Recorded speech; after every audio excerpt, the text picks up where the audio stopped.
Gracias. Muy bien, pues entonces vamos a continuar con el tema. La sesión pasada estuvimos hablando de Escherichia coli y mencionábamos esta aplicación que es la de las más importantes, ¿no? Que es un indicador de contaminación fecal. Y esta característica se asocia con su exclusividad en el intestino de animales de sangre caliente. Entonces, bueno, vamos a ver si, en este ejemplo que les voy a mostrar, vamos a ver la relación que se hizo en un estudio que llevamos a cabo aquí en el grupo de trabajo ya hace algunos años, en un invernadero que se dedicaba a la producción de jitomates hidropónicos para exportación hacia Estados Unidos. En este invernadero, pues, como evidentemente tenían que cumplir con las normas establecidas en esos países de destino, tenían entonces que cumplir con los estándares de calidad que incluye la ausencia del patógeno Salmonella y bueno, nosotros llevamos a la par el rastreo de la presencia de Escherichia coli como indicador de contaminación fecal en esos productos. Entonces, aquí en esta tabla les muestro lo que se obtuvo. Además de ver la efectividad del indicador de Escherichia coli como indicador de contaminación fecal y como microorganismo índice de Salmonella, también el objetivo de este estudio era evidenciar el efecto que tenía un fenómeno natural como es una inundación y la presencia de animales silvestres en la inocuidad de estos tomates que se producían en estos invernaderos de cultivo hidropónico.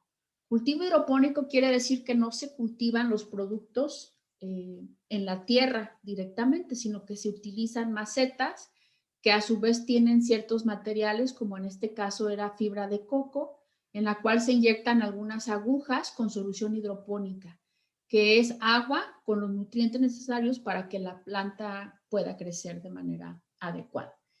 Entonces, aquí lo que se hizo fue investigar el fenómeno de la inundación y el fenómeno de la presencia de animales silvestres en estos invernaderos y se colectaron muestras antes, durante ese evento y después de diferentes materiales que incluían los tomates, por supuesto, algunas charcas que se formaban cuando la solución hidropónica se inyectaba a las macetas y esta drenaba a partir de las macetas.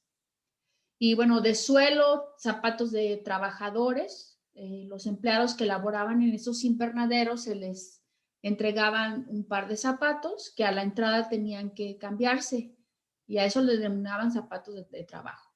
Y bueno, también se mostraron algunos zapatos de uso personal, es decir, los individuos que trabajaban en ese invernadero vivían en las rancherías cercanas y entonces ingresaban ahí al invernadero con sus zapatos que traían desde su casa.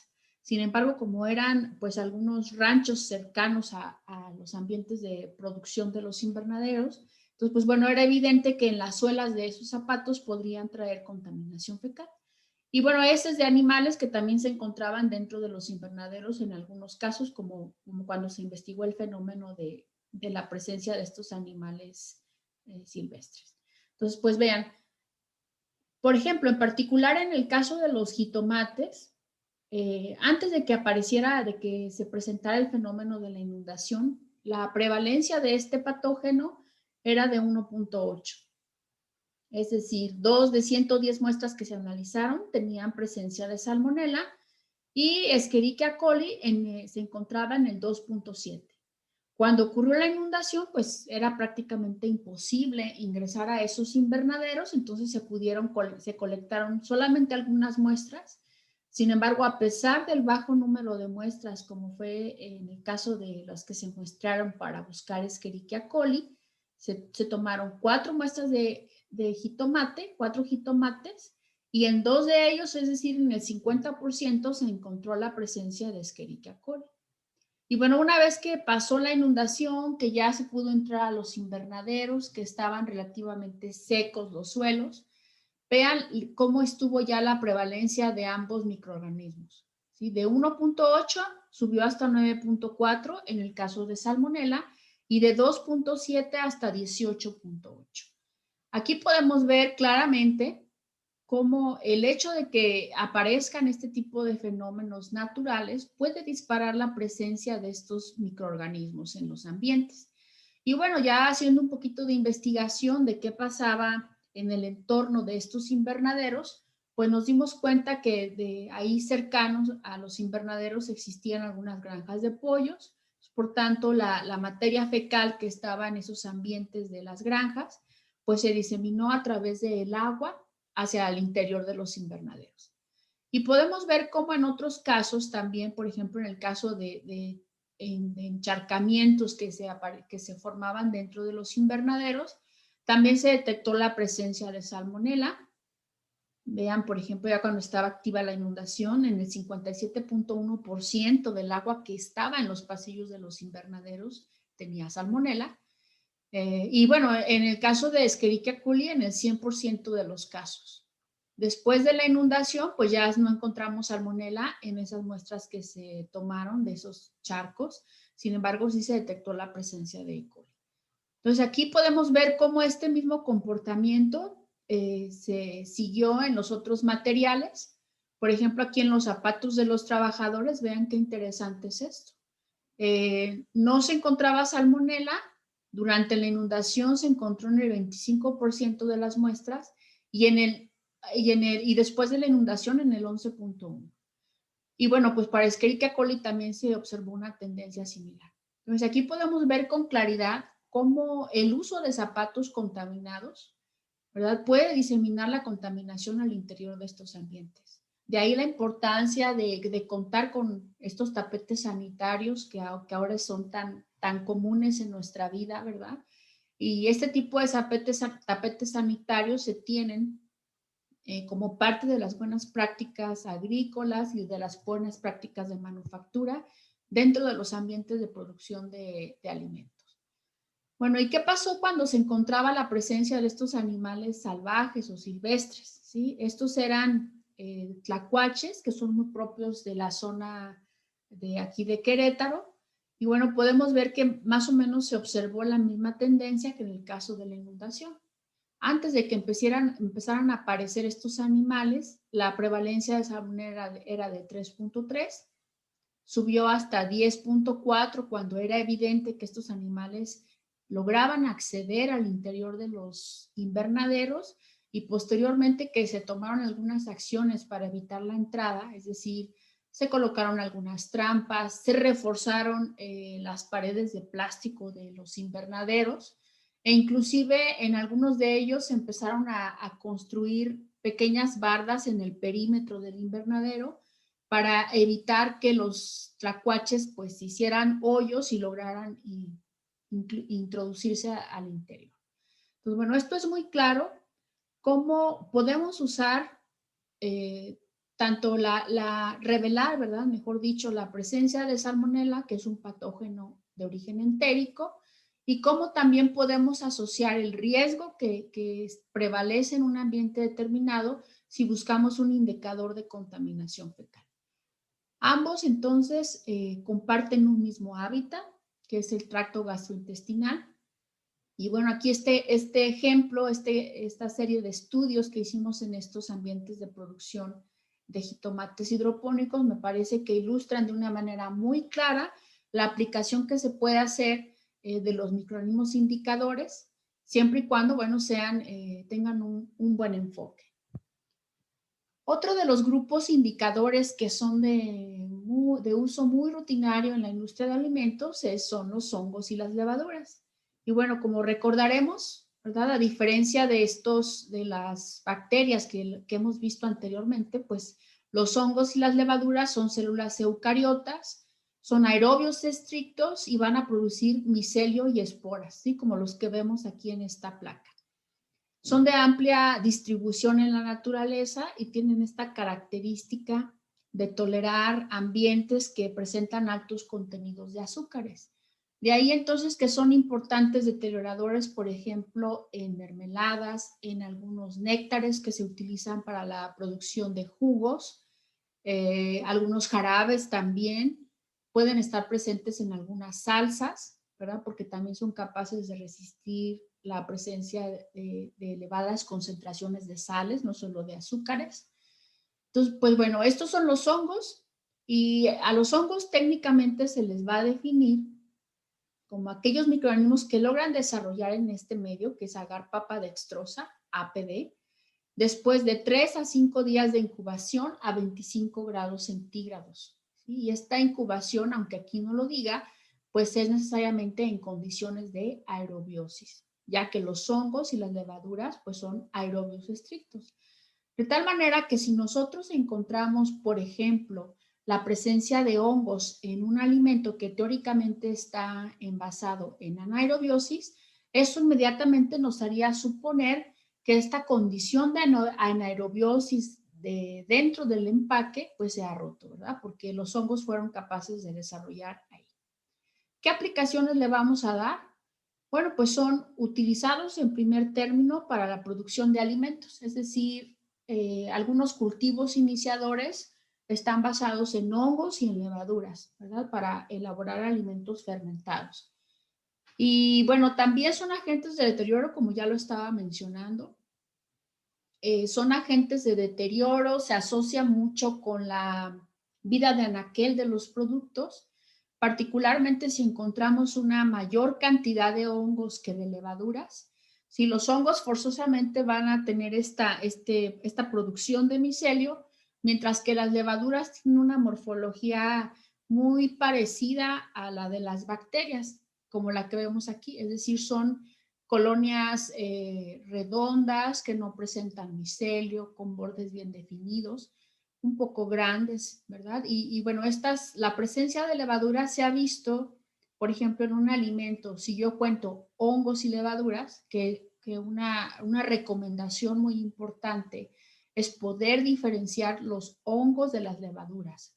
Aunque la cuenta se reporte en conjunto, sí es importante saber qué es lo que hay, ¿no? X cantidad de hongos y X cantidad de levaduras. Si yo encuentro, por ejemplo, como esta placa que vemos aquí en la diapositiva, una mayor cantidad de hongos, esto se va a asociar primariamente a una contaminación de origen ambiental. Si de ahí que los hongos se utilicen mucho, por ejemplo, en los ambientes de producción para monitorear la calidad del aire. A mayor cantidad de hongos, pues eso nos va a decir que ahí hay corrientes de aire que están pues permeando ese ambiente. Y las levaduras se asocian, cuando hay un mayor número de levaduras, se va a asociar más hacia la vida de anaquel de un producto. Y bueno, estas son las aplicaciones que podemos tener. Desde el punto de vista sanitario, como ya lo habíamos mencionado, son importantes los hongos porque producen estas micotoxinas que son termoestables y que, como veíamos en el inicio de nuestro curso, estas toxinas termoestables pues pueden estar presentes principalmente en alimentos que se producen con granos, por ejemplo, el maíz, el trigo, el sorgo, ¿verdad? Y que suelen asociarse a alimentos que generalmente tienen una baja actividad de agua, en la cual, por ejemplo, una harina que ha sido preparada con trigo contaminado con hongos y que ahí hubo la posibilidad de que se desarrollaran los hongos y produjeran las toxinas, es muy factible que en esa harina ya no voy a encontrar hongos, ¿verdad? Es posible. Sin embargo, las toxinas que el hongo produjo y se excretaron hacia el alimento, pues permanezcan ahí y van a estar estables. El individuo que ingiera estos alimentos con micotoxinas, pues en un momento dado puede desarrollar síntomas que no son agudos, es decir, no va a mostrar una intoxicación con síntomas como vómito, dolor de cabeza, etcétera, sino más bien la sintomatología se asocia a un cuadro agudo de intoxicación que puede desencadenar en algunos cuadros de cáncer, por ejemplo. ¿Qué nos aquí en resumen de lo que hemos visto hasta ahora, podemos ver que utilizar alguno de estos microorganismos para evidenciar algunas violaciones a las prácticas sanitarias de operación. Por ejemplo, si a mí me interesara, o si a nosotros nos interesara evidenciar contaminación de origen humano, pues si esa contaminación es fecal, pues puedo utilizar Escherichia coli como un indicador. Si la contaminación es de un origen no fecal, pues podría utilizar Staphylococcus aureus y Streptococcus pyogenes. Estos dos microorganismos son microorganismos patógenos. Sin embargo, también es común que nosotros los humanos seamos portadores, por ejemplo, en el caso de Staphylococcus aureus, en la piel, ¿verdad?, de este microorganismo. Ahora bien, si a mí me interesa evidenciar la eficiencia de un tratamiento térmico, como es el caso de la pasteurización, pues hay que recordar que podríamos utilizar los coliformes totales. Si habláramos particularmente de la leche, pues entonces en una leche recién pasteurizada y que yo tome la muestra inmediatamente después del pasteurizador, la cuenta de coliformes totales que yo esperaría en ese producto pues sería menos de 10, es decir, no detectable por la técnica que se emplea para cuantificar este grupo de microorganismos. Si a mí me interesara evidenciar un abuso en la temperatura durante el enfriamiento de un alimento, por ejemplo, pues podría utilizar mesófilos aerobios. Si me interesara evidenciar un saneamiento inadecuado de superficies, por ejemplo, de una mesa de acero inoxidable, pudiera utilizar los coliformes totales y las enterobacterias. Estas enterobacterias no las vimos en esta presentación, pero son muy comúnmente utilizadas en Europa. La normatividad europea establece el uso de las enterobacterias, que es la familia a la cual pertenecen estos coliformes, y la aplicación que se le da es similar a la de los coliformes totales, ¿verdad? Es decir, nos pueden ayudar a evidenciar la eficacia de tratamientos térmicos, de tratamientos de descontaminación, etc. Ahora bien, otro grupo indicador que también es importante que ustedes conozcan, aunque es menos utilizado que los anteriores, son las bacterias acidolácticas. Las bacterias acidolácticas son bacterias gram positivas, pueden ser cocos o bacilos, son no esporuladas, catalasa negativas, toleran la presencia de oxígeno, aunque en algunos casos, si se incuban en microaerofilia, pueden desarrollar de una manera mucho más rápida. Son acidúricas, es decir, van a desarrollar muy bien en condiciones ácidas. Y de ahí que muchas de estas bacterias acidolácticas pues también se utilicen como cultivos iniciadores, como los que, para producir alimentos como los que vemos aquí en esta fotografía. Son estrictamente fermentativas, es decir, van a utilizar los carbohidratos que estén presentes en los alimentos y llegan a producir ácidos como el ácido láctico como subproducto de esta fermentación. Ahora bien, ¿en dónde podemos encontrar a las bacterias acidolácticas? Pues podemos aislarlas o recuperarlas a partir de diferentes tipos de alimentos, tanto crudos como cocidos. En el caso de los alimentos crudos, pues de manera muy rutinaria se aíslan de frutas, de verduras, y de ahí entonces que si nosotros no aplicamos buenos tratamientos de desinfección para la producción de algunos alimentos, pues puede ser que estas bacterias acidolácticas que están de manera natural presentes en la superficie de estos productos, puedan llegar a través de una contaminación cruzada hacia los alimentos que se produzcan con las frutas o las verduras y entonces llegar a ser un problema, ¿verdad? Causar un deterioro en esos productos. Y también se pueden aislar fácilmente de productos cocidos como productos lácteos o productos cárnicos, como los embutidos que estamos viendo también aquí en esta fotografía. Las bacterias acidolácticas son exigentes desde el punto de vista nutricional, es decir, van a requerir una fuente de carbohidratos, aminoácidos, algunos factores de crecimiento. De ahí que se utilicen medios muy particulares como el medio MRS, que no, creo que en la facultad no lo utilizamos porque es un medio muy caro. Sin embargo, ese medio nos sirve muy bien para recuperar a las bacterias acidolácticas. Aquí les muestro una lista de los principales cocos y de las principales bacillus que se consideran dentro de este grupo microbiano de bacterias ácido-lácticas. Recuerden que al principio de esta sesión de microorganismos indicadores mencionábamos que los microorganismos indicadores no necesariamente obedecen a una clasificación taxonómica. Aquí vemos cómo cualquiera de estos géneros puede estar presente en un conteo de bacterias ácido-lácticas. Sin embargo, bueno, sí se ha avanzado bastante porque se ha visto cuáles son los que prevalecen en esos conteos de bacterias ácido-lácticas. Quizá uno de los más estudiados pues es el Enterococcus, el Lactococcus, Leuconostoc, Pediococcus. Y en el caso de los bacilos, pues los lactobacilos y las bifidobacterias, ¿verdad? Son de los más comunes. Ahora bien, cuando las bacterias acidolácticas se asocian a alguna alteración o algún deterioro de los alimentos, aquí podemos ver cómo esas características son típicas, esas características asociadas al deterioro son típicas dependiendo del alimento. Por ejemplo, en el caso de la leche, si tuviéramos bacterias acidolácticas en la leche, pues estas van a acidificar el medio y entonces van a coagular las proteínas y el principal alteración de esa leche pues sería la coagulación. Aquí podemos ver también, por ejemplo, en el caso de las salchichas pueden causar envejecimiento. Ese envejecimiento se traduce como el desarrollo de mucosidad, ¿verdad? A veces cuando uno compra las salchichas y uno trata de separarla, se ve como una especie de moco entre salchicha y salchicha. Eso que estamos viendo ahí, pues no es otra cosa más que el producto o los polímeros, mejor dicho, que producen las bacterias acidolácticas en el alimento y que causan ese tipo de alteración.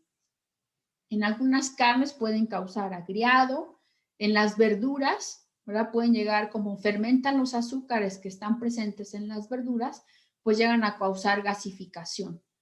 En los almíbares pueden llegar a causar espesamiento. Sí, es común que, por ejemplo, en los duraznos en almíbar, cuando hay desarrollo de bacterias ácido-lácticas, se ve como turbio ese almíbar y en algunos casos también se llega a presentar como un filamento, ¿no? Si uno mete una cuchara al almíbar y la saca, pueden verse una especie de hilo que corre de la cuchara hacia el recipiente del almíbar. Y en el caso de las mayonesas, pues llegan a desarrollar algunos sabores que pueden ser ofensivos al olfato, ¿no? Algunos olores, perdón, también. Y bueno, aquí podemos ver entonces que estas características asociadas al desarrollo de las bacterias ácido-lácticas pues son muy diversas, ¿sí? Y son tan diversas como los géneros que pueden estar formando estas bacterias ácido-lácticas. También, por ejemplo, en el caso de los jamones, estos jamones que se rebanan y que hoy en día se empacan, ¿verdad? Al vacío y se venden, ahí también es común la presencia de bacterias acidolácticas. Y ahí, al igual que en las salchichas, podemos ver que si separamos una rebanada de jamón de otra, se pueden ver también esa especie de mucosidad entre rebanada y rebanada y en algunos casos la presencia de estos filamentos asociados a la producción de polímeros. Entonces, una de las características más importantes de las bacterias acidolácticas es, bueno, que van a acidificar el medio y que por tanto son agentes de deterioro importantes en alimentos que puedan contener ácido y también que las bacterias acidolácticas son capaces de producir biopelículas.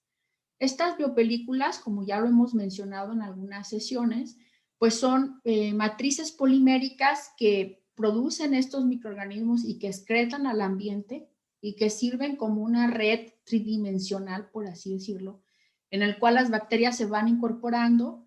Y bueno, aquí lo importante es que una vez que se forman esas biopelículas en las industrias de alimentos, pues pueden ser un foco para diseminar la contaminación hacia otros productos. Entonces es una característica que no es muy deseable en la industria de alimentos, ya que es prácticamente un dolor de cabeza eliminar esas biopelículas de las superficies como pueden ser bandas transportadoras, algunas mezcladoras, cortadoras, etcétera. ¿Sí? Por ejemplo, en la industria de los embutidos, de los cárnicos, como el jamón particularmente, se ha visto que la presencia de biopelículas en todos estos equipos que sirven para rebanar los jamones que les mencionaba hace rato, son una fuente importante de contaminación de estos microorganismos hacia el alimento. Entonces, bueno, hay todo un reto para la gente que trabaja en la industria de alimentos. Otro de los grupos microbianos indicadores que son de importancia son los enterococos. ¿Sí? Estos enterococos, pues como su nombre lo indica, tienen una forma esférica, son cocos que pueden estar dispuestos en pares o en cadenas, ¿verdad? Y bueno, cuando están en pares, pues se les denominan diplococos, y en algunos casos cuando llegan a formar estas cadenitas, se les denomina estreptococos. ¿Sí? Todo va a depender de cómo se asocian cada una de estas células. Al igual que las bacterias lácticas, también los enterococos, el género lo conforman diferentes especies, ¿no? Y aquí podemos ver Enterococcus faecium, fecalis, avium, gallinarum, etc. Y entonces, estos tienen una característica, como características que son gram positivos, son inmóviles, catalasa negativos, anaerobios facultativos, pero una característica muy importante de ellos es que son resistentes ante condiciones que podrían considerarse estresantes para otro tipo de microorganismos. Entonces pueden desarrollar en un amplio rango de temperatura que suele ir desde los 10 hasta los 45 grados, ¿sí? Hasta un pH de 9.6. Es decir, aquí estamos hablando de un ambiente alcalino, ¿sí? Y aquí estarían presentes estos enterococos sin ningún problema. Pueden llegar a desarrollar en presencia de bilis y cloruro de sodio. Entonces, como ven, por ejemplo, en el caso de la bilis puede ser hasta 40% y en el caso del cloruro de sodio hasta 6.5%. Son termodúricos, ¿sí? Recuerden que esto decíamos de los termodúricos, o más bien los definíamos como termodúricos, aquellos microorganismos que son capaces de resistir tratamientos térmicos que se utilizan comúnmente en la industria de alimentos, como son la pasteurización. Entonces, el caso de los enterococos, estos sí suelen resistir estos tratamientos. Y bueno, también se van a asociar, como veíamos en la diapositiva anterior, algunos pues al contenido intestinal de animales de sangre fría o caliente, ¿verdad? Y por tanto también pueden estar presentes, aunque no necesariamente se asocien a un desecho de tipo fecal, pueden estar presentes en algunos vegetales y también en algunos insectos. Y bueno, van a sobrevivir por periodos muy prolongados en tierras húmedas. Y aquí vemos un gram de estos enterococos. Y se ve, esta es una fotografía muy bonita, en donde se pueden ver los enterococos dispuestos en forma de cadenas, ¿verdad? De estreptococos. Y en esta parte podemos ver algunos diplococos. Ahora, en relación a estas características que presentan los enterococos, pues la pregunta que nos podríamos hacer es, ¿para qué nos van a servir estos indicadores? ¿Verdad? Si tienen estas características de ser resistentes, de ser termodúricos. Si tienen esas características, entonces son buenos indicadores. ¿Y por qué los consideraríamos buenos indicadores si son microorganismos que pueden sobrevivir ante condiciones extremas en un momento determinado? Y bueno, la aplicación que se les da aprovechando estas características de resistencia a pH, salinidad, temperatura, pues es que se pueden utilizar como indicadores de contaminación que evidencien prácticas sanitarias en alimentos congelados. ¿Sí? Acuérdense que la congelación, como ya hemos dicho, es un tratamiento que se aplica a los alimentos para alargar la vida de anaquel de los productos. Sin embargo, bueno, si yo buscara, por ejemplo, en un alimento congelado, coliformes totales, después de un mes de haber sido congelados, envasados y almacenados, pues es muy probable que yo ya no encuentre Escherichia coli o que no encuentre coliformes totales en ese alimento, porque van a tender a morir. Sin embargo, si yo busco enterococos, estos por la naturaleza, por estas características que ya veíamos, van a tender a sobrevivir por más tiempo. Y eso me podría indicar qué pasó desde el punto de vista sanitario cuando se estuvo preparando ese alimento. También si se aplica algún tratamiento moderado de calor, pues también podríamos utilizarlos como un buen indicador. Por ejemplo, se ha utilizado con éxito para evidenciar la calidad sanitaria de alimentos que han sido desecados, si ya sea por exposición al sol o también mediante alguna tecnología de deshidratación.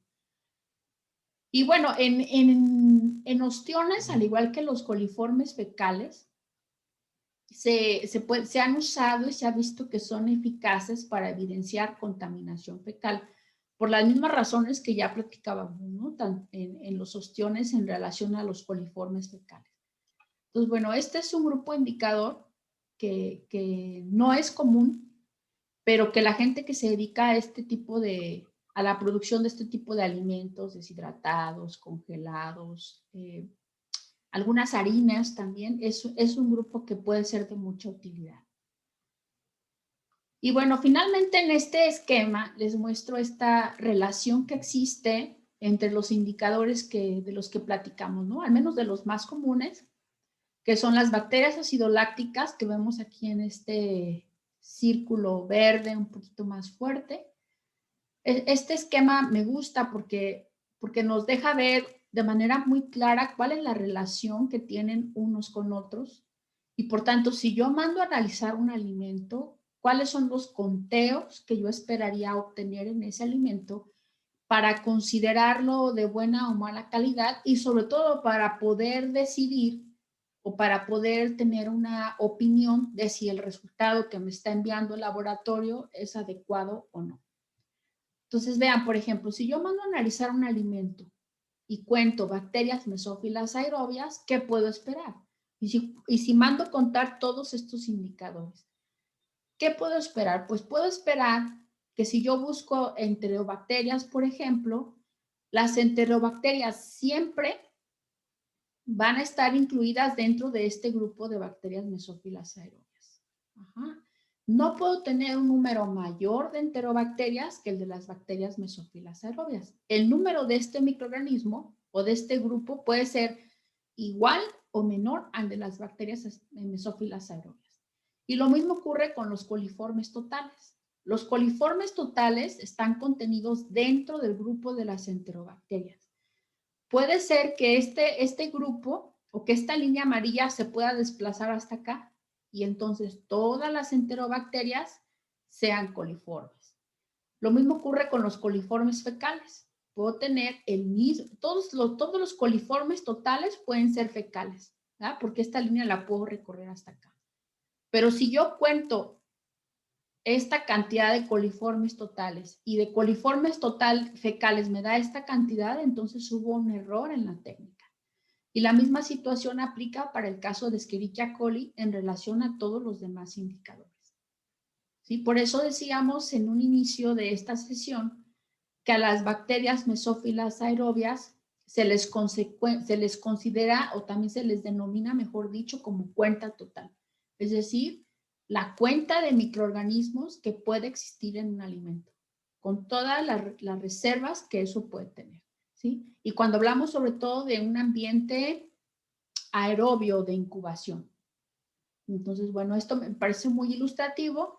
En el caso, por ejemplo, de los enterococos, pues podrían estar a este nivel, ¿verdad?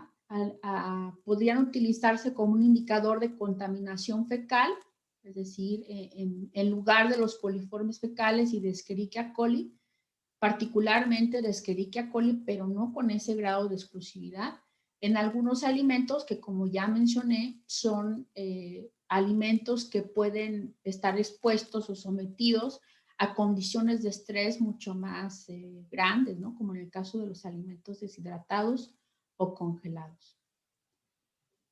Muy bien, pues con esto termino esta presentación. Me gustaría saber si alguien tiene alguna pregunta en relación a los microorganismos indicadores. ¿Les queda claro? Este es un tema que es de mucha importancia, ¿eh? Es de mucha importancia porque